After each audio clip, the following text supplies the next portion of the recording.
नमस्कार, मैं रजनीकांत साथ में आप सभी का बहुत बहुत स्वागत है। चुनावी चौपाल में अब तक मैंने तमाम जिलों के समीकरण और तमाम सियासी हलचलों पर बात की। जितने भी काराकाट से लेकर अगर मुंगेर की बात करें, बेगूसराय की बात करें, तमाम जगहों पर चुनाव हो चुके हैं। 1 जून में नालंदा को चुनाव होना है। ऐसे में सबकी निगाह नालंदा पे है, क्योंकि नालंदा मुख्यमंत्री नीतीश कुमार का गृह जिला है। और ऐसे में तमाम चुनाव प्रचार से लेकर अपनी पूरी ताकत झोंकने के लिए इंजीनियर सुनील, जो कि राष्ट्रीय महासचिव हैं, जदयू के पूर्व विधायक रहे हैं और युवाओं के बीच में पहली पसंद भी हैं, तमाम समीकरण पे हम इनसे बात करेंगे, जानने की कोशिश करेंगे कि नालंदा चूंकि गढ़ है नीतीश कुमार का और कौशलेंद्र कुमार यहाँ से एनडीए के उम्मीदवार हैं, जदयू के प्रत्याशी हैं, और उनके ठीक सामने हैं डॉक्टर संदीप सौरभ, जो माले के उम्मीदवार हैं। हर चीज है, पूरा समीकरण फिट है, विकास की बड़ी बड़ी बातें कही गई है, आश्वस्त है नीतीश कुमार, फिर भी पूरी ताकत झोंकने की जरूरत क्यों पड़ी? देखिए रजनीकांत जी, सबसे पहले तो आपको हम बहुत बहुत शुक्रिया अदा करना चाहते हैं कि जो आपका चैनल है वो मैं भी देखता हूँ, बहुत बढ़िया डिबेट रहता है। और आपका ये प्रश्न है कि विकास का इतना काम हुआ, बड़ी बड़ी विकास की बातें की जाती है, और फिर क्या जरूरत पड़ा कि इतना ताकत झोंकने का। देखिए, सबसे पहले है क्या कि कोई भी पार्टी है उसका एक निर्धारित कार्यक्रम होता है, और बिहार के मुख्यमंत्री जी जनता दल यू के राष्ट्रीय अध्यक्ष भी हैं। और संजोग, सबसे बड़ा सौभाग्य हमको मिला कि राजनीति जीवन का मैंने सफर आप महसूस नहीं करेंगे या सोच भी नहीं सकते हैं। मैं जिला का महासचिव शमसुद्दीन आजाद जी यहाँ अध्यक्ष हुआ करते थे राजद में, उनके साथ मैं जिला का महासचिव रहा।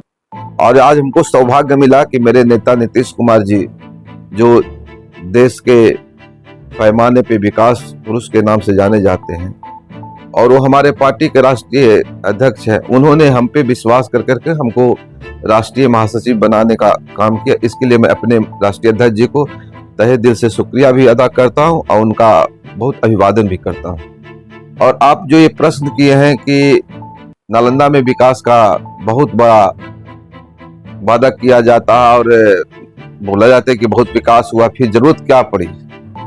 तो देखिए, ये जो एनडीए का चुनाव है, कौशलेंद्र कुमार जी लगातार 3 बार सांसद रहे, चौथे बार फिर एनडीए के प्रत्याशी के रूप में लोकसभा में उम्मीदवार के रूप में उनको हमारे राष्ट्रीय अध्यक्ष जी ने चयनित किए। मैं कौशलेंद्र कुमार जी को भी मुबारकबाद देता हूँ, इसलिए कि वो सरल व्यक्ति हैं और कार्यकर्ता रहे। जैसे मैं कार्य करता हूँ उसी तरह से वो भी कार्य करता थे, और कार्यकर्ता के बीच से उठा के उन्होंने एक संसद तक 3 बार बनाने का काम किया। और चौथे बार भी मैं पूरे यकीन और विश्वास के साथ कहता हूँ कि चौथे बार भी संसद बनेंगे, निश्चित जीतेंगे। लेकिन जहाँ विकास की बात है, निश्चित रूप से आपको नालंदा जो है, आप सोचिए कि नालंदा की स्थिति कितनी खराब थी कि यहाँ की सड़कों की स्थिति जर्जर थी। लोग यहाँ पे बहुत तरह से लोग पलायन कर रहे थे, हर तरह से। आप जिस उम्मीदवार की चर्चा कर रहे हैं, जो हमारे प्रत्याशी के खिलाफ उम्मीदवार डॉक्टर संदीप सौरभ जी हैं, वो निश्चित रूप से बोलते हैं कि जेएनयू के पढ़े हुए हैं। मैं मानता हूं कि बहुत अच्छा पढ़ाई की है, अच्छे मेरिट रहा होगा, विधायक भी है। तो लेकिन जो पार्टी का चयन है उनका, मेरे हिसाब से हमको अच्छा नहीं लगता, और ना हमको उनका चयन पर हम टिप्पणी करते हैं कि पार्टी का चयन उनका गलत है। लेकिन मैं अब उधर जाना भी नहीं चाहता हूं। मैं जो आपका प्रश्न मुख्य बिंदु है कि विकास कितना, निश्चित रूप से नालंदा में आप देखिए, वर्धमान मेडिकल कॉलेज पावापुरी में है, इंजीनियरिंग कॉलेज चंडी में है, पॉलिटेक्निक कॉलेज अस्थामा में है, बागवानी कॉलेज नूरसराय में है, ITI कॉलेज हिलसा में है, नर्सिंग कॉलेज इस्लामपुर में है। इस तरह से शिक्षा के स्तर पर मैंने बात किया। और सबसे बड़ी चीज जो हमारा गौरव है, नालंदा विश्वविद्यालय। आपका भी इतिहास आप भी पढ़े तो आपको भी मालूम है कि नालंदा विश्वविद्यालय का क्या विश्व स्तर पे उसकी क्या क्रेज थी, उसका क्या महत्व था।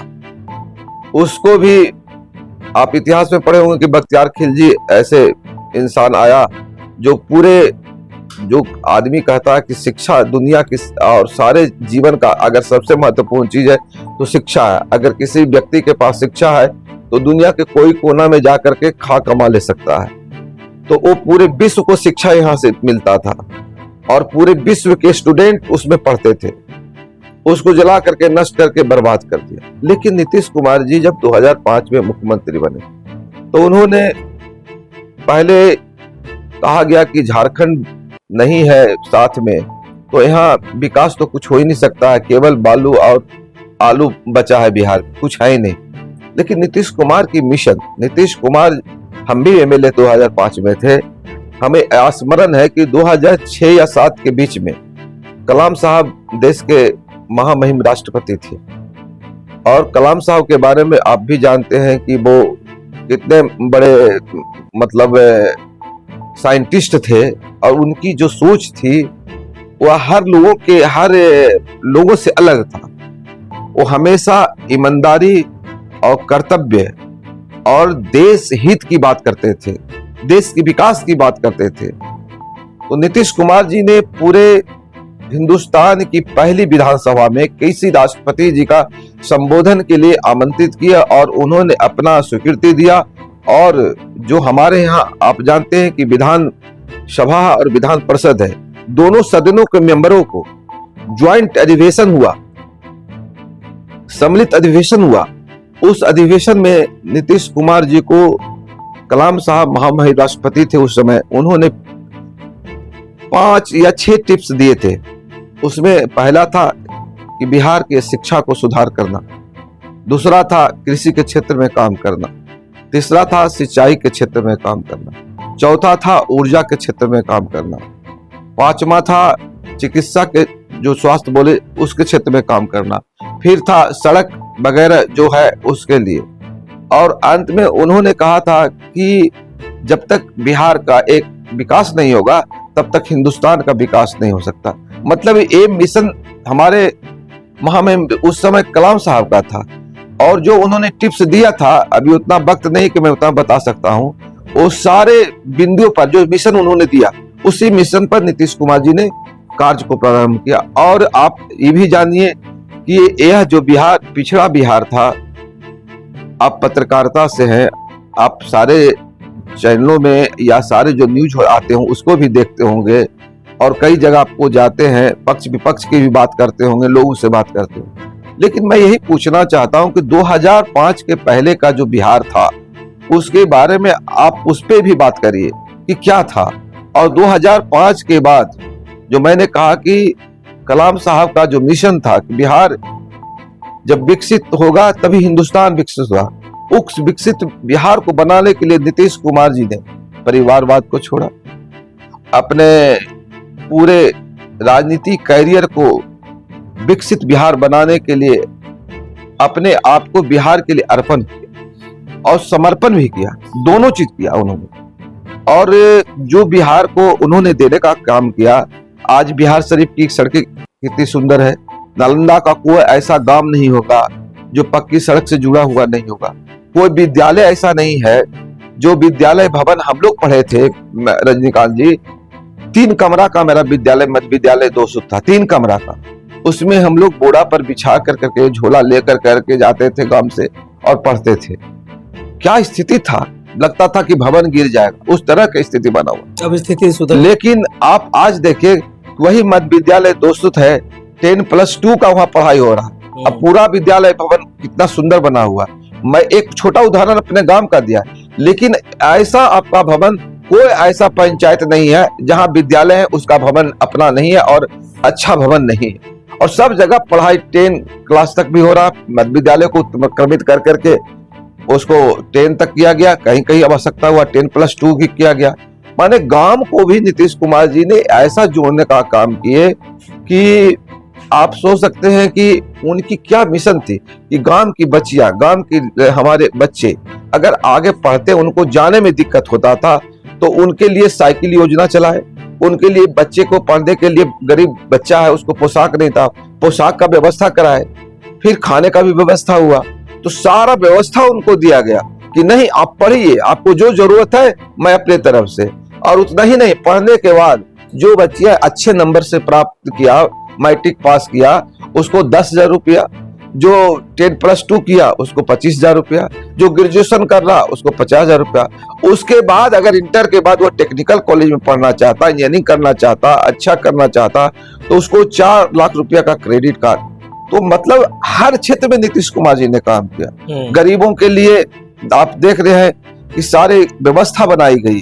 जीविका दीदी के द्वारा जो महिलाएं थी, उस महिलाओं को भी उन्होंने रोजगार का, स्वरोजगार की व्यवस्था करा कर करके उनको रोजगार में लगाया जा रहा है, उनको काम में प्रेरित किया जा रहा है। फिर उतना ही नहीं, नीतीश कुमार जी ने जो उनका मिशन था कि गांव का भी विकास हो, तो 7 निश्चय के द्वारा, जल नल की योजना के द्वारा हर घर को पानी, हर रास्ते में ढलाई, नाला का निर्माण, इस तरह सारा चीज व्यवस्था बनाया गया।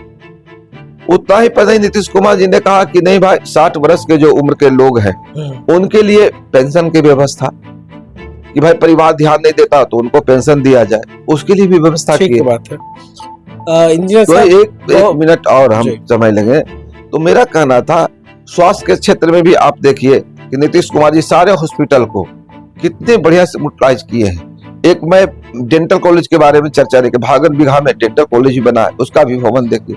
तो स्वास्थ्य के क्षेत्र में, ऊर्जा के क्षेत्र में हर जगह बिजली, अब 24 घंटा में 22 घंटा 23 घंटा बिजली मिलता है, सब व्यवस्था है। कृषि के क्षेत्र में हर तरह की योजनाओं को चला करके किसानों को बहुत तरह की योजनाओं से उनको एक सब्सिडी दे करके उनके लिए व्यवस्था किए। सिंचाई के लिए हर जगह उन्होंने जो आपका माइनर इरिगेशन है, चाहे इरिगेशन, उसके द्वारा नदियों को, पैनों को उड़ाई कर करके उसके मानचित्र को बदलने का काम किए। जैसा कि आप जानते हैं कि बहुत जगह इतना दिक्कत था कि पानी के चलते, तो टाल योजना में आप देख सकते हैं, या जमींदारी बांध के द्वारा सारे बांधों को ठीक किया गया।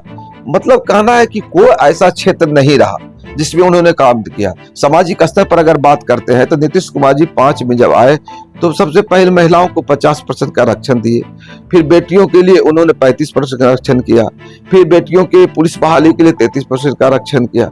महिलाओं के लिए, लड़कियों के लिए वो तो एक विशेष योजना चलाकर एक पद करने के लिए, और घर परिवार में झंझट होता था, लड़ाई होता था, आदमी काम करता था, शराब पीता था, उसके बाद अपनी पत्नी को मारता था, बच्चे को भरण पोषण नहीं ठीक से कर पाता था। शराबबंदी का योजना भी उन्होंने चलाया, जो अभी तक शराबबंदी है, आपको जानकारी भी होगा। तो इस तरह से हर क्षेत्र में काम हुआ।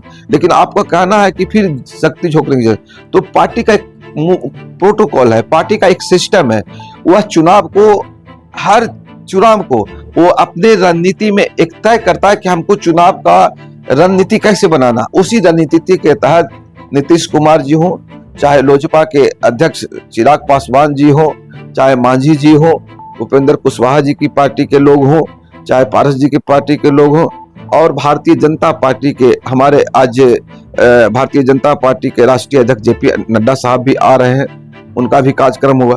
तो ये लोग, पार्टी का कोरम है, पार्टी का एक सिस्टम है, पार्टी का एक रणनीतिकार बनता है, पार्टी का एक राजनीति है जो अपने सिस्टम से काम करता है, प्रचार प्रसार का। उसी सिस्टम में हमारे नेताजी भी राष्ट्रीय पार्टी के अध्यक्ष हैं, इसलिए अपने नालंदा से उनका और विशेष लगाव रहा। तो अपने कार्यकर्ताओं को उत्तेजित करने के लिए, अपने वर्करों को वो पूरे प्रोत्साहित करने के लिए, अपने पार्टी के नेताओं को, एनडीए के कार्यकर्ताओं को, सबको उत्साहित करने के लिए आ रहे हैं। इंजीनियर साहब, आपको जहां तक मैं जानता हूं, बहुत अरसे से ये मांग भी रही लोगों की, लोग चाहते थे कि आप मंत्री के रूप में दिखें, लोग चाहते थे कि आप सांसद के रूप में दिखें। सही बात है, संदीप सौरभ के बारे में आपने कहा वो पढ़े लिखे हैं, मगर पार्टी गलत है, तो जदयू में आ जाना चाहिए या किसी और पार्टी में चले जाना चाहिए संदीप सौरभ को। नहीं, मैं ये तो नहीं कह सकता हूँ, तो निर्णय उनका स्वतंत्र है। मैं ये केवल सुझाव दे रहा हूँ कि संदीप सौरभ जी पढ़े लिखे हैं, अच्छे हैं। हमारी भी एक शादी में मैं गया था, उनसे भेंट हुई थी। मैं पहले उनको जानता नहीं था, मैं पहचानता भी नहीं था, लेकिन उनके नेचर, मैंने विचार के बारे में मैं कह रहा हूँ कि वो मेरे पास, मुझको अलग बैठाया गया, इसलिए कि मैं जदयू का था और वो माले के थे, पहले से बैठे थे, तो उनके चलते हमको अलग बैठाया। लेकिन जब वो जाने लगे तो मेरे पास आए, अब बोले कि विधायक जी, मैं आपका बहुत नाम सुना था, जी बहुत अच्छे आदमी है, जब मैं संदीप सौरभ हूँ, मैं चुनाव लड़ा। मैंने कहा कि आपको नालंदा की धरती पर हमारा स्वागत है और आप जीतिए, हमको शुभकामना है। मैंने ऐसा भी बोला है उनको, लेकिन मैं उनको एक कह सकता हूँ कि वो निश्चित रूप से व्यक्तिगत तौर पर अच्छे इंसान है, और उन्होंने पार्टी गलत है। जो उन्होंने चयन किया है, मेरे विचार से, उनके विचार से क्या मैं नहीं कर सकता, और मैं ये भी प्रयत्न कर सकता हूँ कि उनको कौन सा पार्टी चॉइस करो। तो हर आदमी का स्वतंत्रता है, और राजनीति जीवन में हर लोग को अपने स्वतंत्रता के हिसाब से ही करना चाहिए। लेकिन मेरे हिसाब से पार्टी का चयन वो ठीक नहीं कर पाए। बाकी उनकी राजनीति क्या है, मैं इस पे ज्यादा टिप्पणी नहीं कर सकता। लंबे अरसे से नालंदा की मांग रही है इंजीनियर साहब की यहाँ का जो रेलवे है, जो जुड़ाव है महानगरों से नहीं हो पाया है, पर्यटन स्थल है।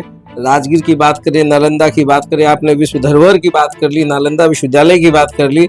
आज भी नालंदा विश्वविद्यालय जो विश्व धरोहर के रूप में जाना जाता है, वहाँ पर विश्व स्तरीय सुविधा नहीं है।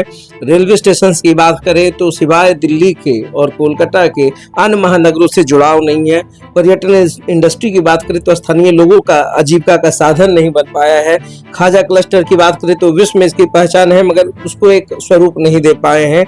अन्य जगहों पर अगर हम स्वास्थ्य की बात करें, काफी संयमित होकर मैंने आपकी तमाम बातों को सुना समझा, मगर एक पत्रकार के मन में तो ये टीस भी रहे कि चूंकि ये जिला अपना है, मन में विचार भी बहुत सारे हैं। स्वास्थ्य का देखा जाए तो एक स्पेशलाइज्ड डॉक्टर आपके पास नहीं है, रेफर करने के अलावा सदर अस्पताल बिहार शरीफ में कोई और दूसरा विकल्प नहीं है। पावापुरी चले जाए तो सैकड़ों लोग जो है, अगर पैर भी नहीं है तो बाहर भटकते दिख जाते हैं। शिक्षा की बात करें तो आपका टूर एंड ट्रेवल मैनेजमेंट की पढ़ाई नालंदा कॉलेज में हुआ करती थी। हंगाल बिहार उड़ीसा का एकमात्र डिग्री कॉलेज था, वो बंद हो गया। तमाम विकल्पों पे बात करें, स्तर सुधरा है मगर बहुत बेहतर नहीं हो पाया है। आप पर्यटन को इंडस्ट्री नहीं बना पाए हैं। आप शराबबंदी की बात करते हैं, कितने युवा आज के दिन में ब्राउन शुगर के शिकार हो रहे हैं? ठीक है, आपका ये प्रश्न चिन्हित करने लायक है, और इसका मैं जहाँ तक है जानकारी कुछ हमको नहीं है, लेकिन आपके माध्यम से जानकारी हो रहा है तो मैं इसको ऊपर तक पहुँचाने का भी काम करूँगा। लेकिन नीतीश कुमार जी का जो मिशन था, वो मिशन में पर्यटनों के लिए उन्होंने राजगीर में बहुत तरह ऐसा व्यवस्था है जो नेचुरली व्यवस्था, जैसे मान जी की जिसे टांगे का है जी। तो वहाँ लोगों ने बहुत व्यवस्था किया कि नहीं यहाँ पर ऑटो चलना चाहिए, वहाँ पर लेकिन उन्होंने एक संस्कृति था, एक इतिहास उसका रहा है टांगा का, उसको उन्होंने विलोपित नहीं होने दिया। उन्होंने कहा कि नहीं ये चलेगा, और आज भी आप टांगा का मजा देखते हैं कि बंगाल के लोग आते हैं, बाहर के लोग आते हैं, आज उसका मजा लेते हैं। आपका दूसरा प्रश्न था कि जैसे स्वास्थ्य के क्षेत्र में स्पेशलाइजेशन नहीं है, स्पेशलिस्ट जो डॉक्टर है वो नहीं है, रेफर किया जाता है। तो इसकी जानकारी आपके माध्यम से मिला है, तो अगर हमको और विस्तार पूर्वक अगर कोई रिटर्न जानकारी मिल जाएगा तो मैं निश्चित रूप से अपने मुख्यमंत्री जी को बता दूंगा, और मैं प्रयास करूंगा कि इस पर मैं निश्चित रूप से उस पर कार्रवाई करवाने का काम करूंगा, और मैं चाहूंगा कि उसका सुविधा जो आपने बताया उसका सुविधा हमारे नालंदा को उपलब्ध होना चाहिए। तीसरी बात है कि टूरिज्म के बारे में आपने बताया कि नालंदा कॉलेज में पढ़ाई होता है, इसकी भी हमको जानकारी नहीं है, इसकी भी हम जानकारी ले लें, क्या बात है, किस कारण से उसको बंद किया गया। चौथी बात है कि आपने कहा कि राजगीर में विकास या पर्यटन के लिए आपको ये भी मालूम हुआ कि राजगीर में अब एयरपोर्ट भी बनने वाला है। फिर जहां तक स्टेशन की बात है तो स्टेशन में विस्तार हुआ, लेकिन उस तरह से विस्तार नहीं हुआ जिस तरह से। तो पर्यटन का जो आवागमन है ट्रेनों की, तो जो वहां पर परिचालिता है वो बढ़ा है। ऐसा नहीं जैसे श्रमजीवी आज दिल्ली तक जाती है वो आपको राजगीर से खुलती है। कुछ और ट्रेनें हैं जो बनारस वगैरह भी जाती है, कुछ और ट्रेनें हैं जो हावड़ा भी जाती है। लेकिन आपको कहना है कि एक और इसमें विस्तार होना चाहिए, और इसका जो स्टेशन का जो एक इंटरनेशनल प्लेस है उसके हिसाब से तो धीरे धीरे विकसित बिहार का जो सपना है और उसमें राजगीर का विकास का बात है, तो मैं आशा करता हूं कि जब हमारे नेता नीतीश कुमार जी हैं और उनकी ये सोच है कि राजगीर को हम, आप देखिए कितना बड़ा काम एक हुआ है रजनीकांत जी, कि कोई सोच सकता था कि गंगा जल राजगीर आ सकता है, इसलिए नीतीश नवादा आ सकता है, भी तो कहा जाता है, नवादा आ सकता है, बिहार शरीफ आ सकता है। कितनी बड़ी सोच है, उसको किस तरह से मिशन में अपना ले कर करके कितना उसमें खर्च हुआ होगा, और आज गंगा जल भी आपके शहर में आया है। नवादा में आया उसको गया तक पहुंचाने का काम किया जा रहा है। तो ये सब जो सोच और मिशन है, निश्चित रूप से राष्ट्रीय स्तर पर विकास की जो एक पहचान बननी चाहिए, वह पहचान का स्रोत है रजनीकांत जी। करिश्मा है इंजीनियर सुनील का, युवाओं के धड़कन माने जाते हैं, युवाओं पर आपका जोर है, पूरे जिले में आपका जोर है। क्या कुछ करते हैं आप, ऐसा कौन सा करिश्मा है आपके पास कि युवा खींचे खींचे चले आते हैं? देखिए, सबसे बड़ी बात है कि हम सब लोगों के साथ, सभी धर्मों के साथ मेरा संबंध बहुत बढ़िया है जी।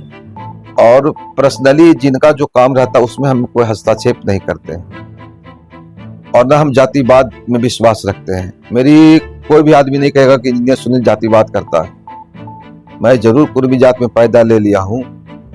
कभी कभी मैं कहता हूँ कि हम कुर्मी में पैदा लिए, उसका हमको हानि भी जीवन में मिल रहा है, लेकिन जीवन एक सीमित आयु तक चलना है। तो हम भी अपने राजनीतिक जीवन में संघर्ष से यहाँ तक पहुंचे। मेरे घर में न मेरे माताजी, मेरे पिताजी या मेरे भाई या मेरी बहन या कोई राजनीति का काखा भी नहीं जानता था। मैं तो इंजीनियरिंग का स्टूडेंट रहा, मैं बीआईटी सिद्धरी में पढ़ा, लेकिन दुर्भाग्य के चैनल पर बहुत बात मैं नहीं करना चाहता हूँ। हम लोग माले से बहुत उस समय हमारा परिवार पीड़ित रहा और मैंने शुरू में राजनीति में सिद्धेश्वर बाबू उस समय बिहार सरकार में ग्रामीण विकास और ऊर्जा मंत्री हुआ करते थे और सहकारिता मंत्री भी जी। सबसे पहले मैं राजनीति जीवन में उन्हीं से संपर्क किया था और मैं यूथ के उपाध्यक्ष के रूप में आज हमारे बीच नहीं रहे। देवेंद्र सिंह जी वो यूथ के यहाँ अध्यक्ष हुआ करते थे, धीरज जी प्रदेश के अध्यक्ष थे। उनके साथ मुझको मौका मिला काम करने का। मैंने पहले काम किया है उन्हीं के साथ, फिर मैंने राजनीति में पप्पू जी के साथ भी समाजवादी पार्टी में मैंने काम किया। बिहार प्रदेश लोहियावानी का मैं प्रदेश अध्यक्ष भी रहा और उसके बाद फिर मैं राजद में आया। राजद में 2000 में लालू जी हमको टिकट भी दिए, चुनाव भी लड़े और मात्र 5700 वोट से मैं चुनाव हार गया था। और जो हमारे विपक्ष में चुनाव बिस्मोहन चौधरी जी लड़ रहे थे, नीतीश जी के पार्टी से लड़ रहे थे, लेकिन लालू जी हमको 95 में भी टिकट दे रहे थे। हरिनारायण बाबू उस समय कृषि राज्य मंत्री हुआ करते थे और टिकट मेरा फाइनल भी हो गया था, लेकिन एक वैग अखबार में निकला कि नीतीश कुमार हरनौत से चुनाव लड़ेंगे और नीतीश कुमार जी का शपथ था। उन्होंने कहा था कि मैं एक दिन भी क्षेत्र नहीं जाऊंगा, लेकिन चुनाव का जब उनका घोषणा हुआ तो लालू जी हमको बुलाए हरिनारायण बाबू के माध्यम से, बोले कि हरिनारायण बाबू इसको चुनाव हम नॉमिनेशन करने वाले थे, बोले इसको अब नहीं लड़ना है, नीतीश कुमार चुनाव वहां से लड़ने जा रहा है, इसका उम्र कम है, 95 में मेरा उम्र भी कम था। तो बोले कि ऐसा है कि आप इसको समझाइए और नहीं तो कहेगा कि लालू यादव के पास नीतीश के लिए कोई उम्मीदवार नहीं मिला है, वो बच्चा को खड़ा कर दिया। तो मेरे को छोटा कम उम्र समझ करके उस समय टिकट 95 में नहीं दिया गया और मेरे जगह पर बिस्मोहन चौधरी उस समय एमएलसी हुआ करते थे, उनको टिकट मिला, वो चुनाव लड़े और वो चुनाव हार गए। तो लालू जी ने फिर कहे कि ऐसा करिए, 2000 में जब चुनाव होने लगा था, विजय कृष्ण जी को मेरा संपर्क बहुत अच्छा था और हम लोग विजय कृष्ण जी के साथ भी राजनीति किए, अच्छे लीडर रहे हैं और कार्यकर्ताओं के बीच का लीडर है विजय कृष्ण जी। मैं उनको भी अपने तहे दिल से आज चैनल के माध्यम से शुक्रिया अदा भी करना चाहता हूं। उनका मैं बहुत आदर के साथ उनके नाम को मैं लेना चाहता हूं कि राजनीति जीवन की बहुत बड़ी हमारी अगर उनकी उपलब्धि है तो जीवन में उनका मेरा बहुत साथ दिए और उन्हीं का श्रेय रहा कि हमको उन्होंने 2000 में आरजेडी से टिकट दिलाए। तो लालू जी ने कहा कि अरे इंजीनियरवा को खोज के लाइए ना, उसी को अबरी लड़ाएंगे और हमको बुलाया गया और ठीक एयरपोर्ट के सामने आईबी है NHI का, उसी पर हमको बुलाया गया। वहां पर उस समय शकुनी चौधरी जी भी थे, जयप्रकाश जी भी थे, उन्हीं के सामने बोला गया कि सुनील तुम चुनाव लड़ेगा? हम कहे जी काहे लड़े, तो जीत जाओगे नीतीश के खिलाफ में, तो हम कहा नहीं जीतेंगे।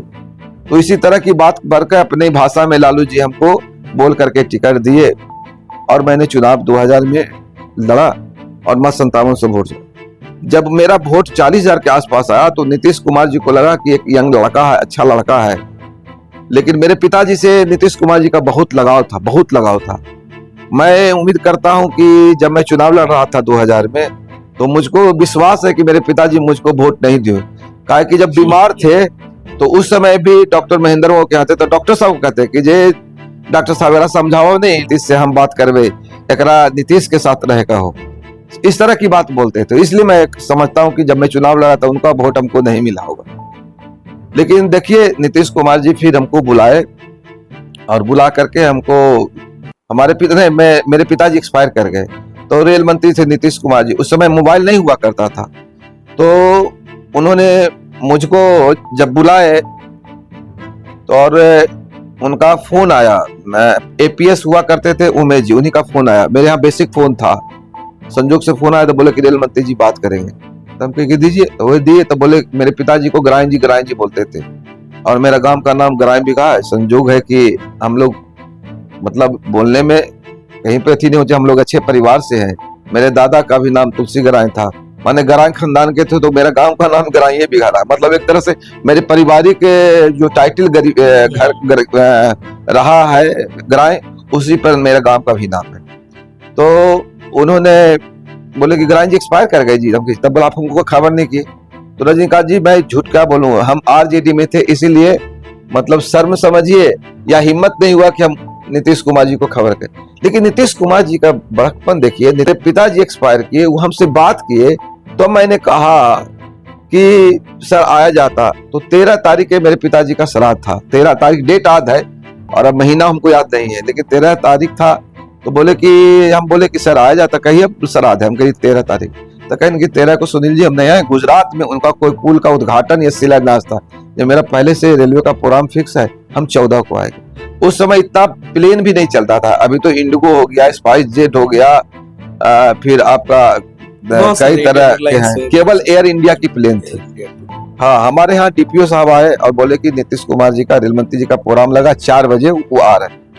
बाद में जानकारी हुआ कि वो एयर इंडिया के प्लेन से आए, 1:30-2 बजे के पास पटना पहुंचे और सीधे मेरे घर आए, और मेरे घर पे वो 4 घंटा रहे रजनीकांत जी। और हमको जितना उनको प्रेरित करना था, जितना प्यार करना था, जितना इखलाक करना था, एक परिवार के तौर पर मेरे पिताजी के नहीं रहने के बाद जो उन्होंने मुझको दिया है, आज तक मैं उसको भूला नहीं हूं। और जब तक जीवन मेरा है, मैं नीतीश कुमार जी को नहीं छोड़ सकता हूं। मेरे को उन्होंने विधायक के रूप में 2005 में जिस उम्मीदवार से मैंने चुनाव हारा था आरजेडी के टिकट पे, उसका टिकट काट करके हमको टिकट दिए। और यहाँ कुर्मी जातीय में जो समीकरण है, उस समीकरण में बहुत तरह का विरोध भी लोग करने का प्रयास किए, बहुत विरोध करने का प्रयास किया, और नीतीश कुमार को भी बहुत तरह की बात खरा खुटा सुनाने का काम किया। उस आदमी ने संकल्प के साथ मेरे को जो निर्णय लिए, उस निर्णय से संकल्प के साथ उन्होंने हटने का काम नहीं किए। और कितना दबाव आया तो पर भी टिकट मेरा ही कंफर्म हुआ और हमको सिंबल दिए, मैं चुनाव लड़ा और 39,500 वोट से मैं चुनाव जीता। और मेरे खिलाफ जो लड़ने वाला था रजनीकांत जी, उसका जमानत जब्त हुआ। जमानत जब्त हुआ, जो आरजेडी से चुनाव लड़ रहे थे, उपेंद्र कुमार सिंह जी आरजेडी से, उनको 9.5 या 10,000 वोट मात्र आया था। जमानत आप सोच सकते हैं। तो ये मैं मार्च 2005 का बात कर रहा हूँ। संजोग है कि फिर सरकार नहीं बनी, तो फिर नवंबर में चुनाव हुआ। नवंबर में जो चुनाव हुआ, उसमें भी जो उम्मीदवार को टिकट दिया गया आरजेडी से, उसको मात्र 11,000 वोट, उसका भी जमानत जब्त हुआ। उस समय 1,000 मेरा कम गया, 38,500 वोट से चुनाव हम जीते। तो और हम पे इतना विश्वास नीतीश कुमार जी की कि आप विश्वास नहीं करिए, मुझको यूथ का अध्यक्ष बनाया गया। यूथ का अध्यक्ष उन्होंने बनाया, जदयू के यूथ का हम अध्यक्ष भी रहे 4 साल। और आपको कहा कि आपको भी अचंभ होगा कि सबसे पहले लेसी मैडम हमको फोन की। उस समय महिला प्रकोष्ठ की अध्यक्षा थी मैडम, तो हमको फोन किए, सुनील जी बधाई। हम कोची के मैडम बधाई, हम मैंने बिहार शरीफ में थे। तो जो आप यूथ के अध्यक्ष होगा, आपको नहीं पता? हम कि नहीं, हमको नहीं पता। मैंने जिस दिन हम बने, उसमें पेपर में निकाल, उस समय हम पेपर पढ़े नहीं थे, तो वो हमको सबसे पहले वही मैडम बधाई दी है। हमको ना कि हमको काहे बना दिए।